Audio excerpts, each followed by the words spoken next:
సమాజంలో జరుగుతున్న కొన్ని సంఘటనలు చూస్తుంటే ఎటుపోతోంది లోకం అనక తప్పడం లేదు. అక్రమ సంబంధాల కారణంగా ఇప్పటికే ఎన్నో కుటుంబాలు వీధిన పడ్డాయి. మరెన్నో వైవాహిక జీవితాలు చిన్నాభిన్నమవుతున్నాయి. జరుగుతున్న హత్యల్లో ఎక్కువ శాతం అక్రమ సంబంధాల వల్లే అని అనేక నివేదికలు చెప్తున్నాయి. ఇక తల్లిదండ్రులు లేని పిల్లల పరిస్థితి అయితే చెప్పక్కర్లేదు. ఇంతలా నష్టాలు జరుగుతున్న అక్రమ సంబంధాల పరంపర మాత్రం రోజు రోజుకి పెరిగిపోతోంది. అయితే ఓ భార్య తన భర్తని 3 పిల్లలను వదిలేసి ప్రియుడితో పరారైంది. 3 రోజుల తర్వాత ప్రియుడు ప్రాణాపాయ స్థితిలో ఉన్నాడని భర్తకు ఫోన్ చేసింది. ఆ దయార్థ హృదయుడైన ఆ భర్త హుటాహుటిన వెళ్ళి భార్య తనని కాదని ఎవరితో అయితే వెళ్ళిపోయిందో ఆ ప్రియుడి ప్రాణాలను కాపాడాడు, మానవత్వాన్ని బతికించాడు. ఈ సంఘటన ఎక్కడ జరిగిందో, ఎప్పుడు జరిగిందో ఇప్పుడు తెలుసుకుందాం.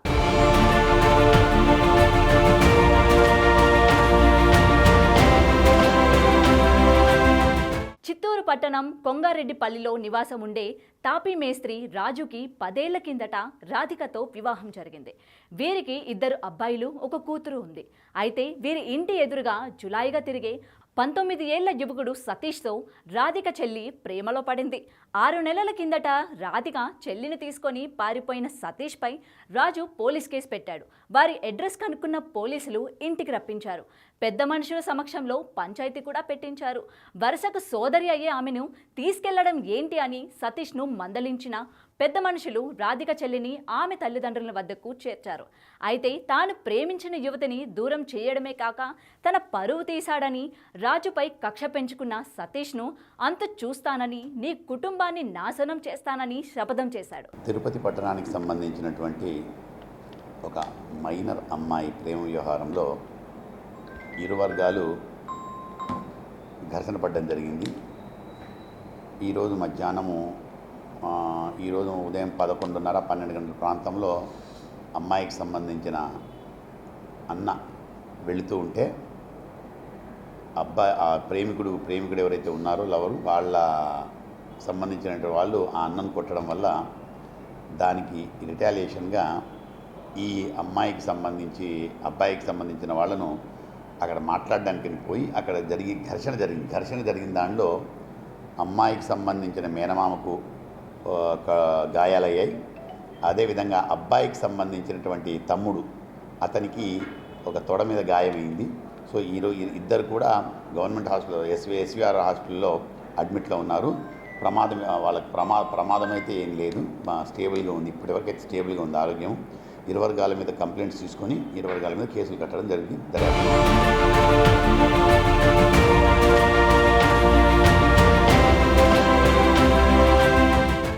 అందులో భాగంగా రాజు భార్య రాధికను ట్రాప్ చేశాడు. 3 పిల్లలున్నా సరే నిన్ను పెళ్లి చేసుకుంటానని నమ్మించాడు.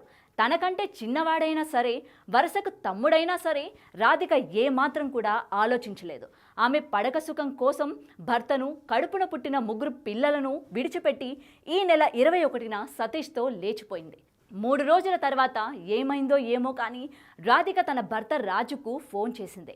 పిల్లలతో చివరిసారిగా మాట్లాడాలని ఉంది, ఒక్కసారి ఫోన్ ఇవ్వవా అని దీనంగా అడిగింది.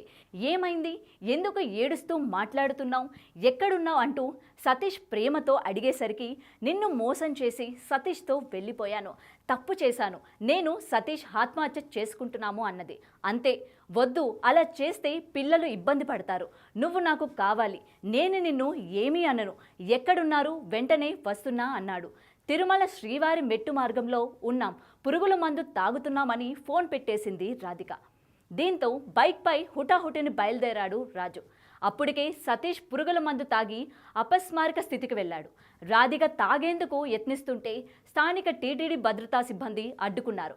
ఆలోగా అక్కడికి చేరుకున్న రాజు తన భార్య చేతిలో చేయి వేసి, లోకం ఏమనుకున్నా నాకు అక్కర్లేదు, నాకు నా పిల్లలకు నువ్వు కావాలి అంటూ ధైర్యం చెబుతూనే సతీష్ను సపర్యాలు చేస్తూ అంబులెన్స్ ద్వారా రుయా ఆసుపత్రికి తరలించారు. అక్కడికే వైద్యం అందించాడు. భార్య ప్రియుడిని బ్రతికించాడు. మనిషి జీవితం విలువ లోకానికి చాటి చెప్పాడు. అక్రమ సంబంధాలు పెట్టుకునే వారికి ఇది గుణపాఠమని చెప్పాడు. పరాయివాడి కుటుంబాన్ని అంతం చేయాలని చూసిన వాడి భిక్ష వల్లే బతికిన సతీష్ ఇకనైనా మారకపోతే అతడిని మించిన నీచుడు ఉండడు. ఇలాంటి భర్త దొరికినందుకు ఆనందించాల్సిన రాధిక ఇకనైనా బుద్ధిగా భర్త పిల్లలే లోకమని జీవిస్తుందో లేదో చూడాలి మరి.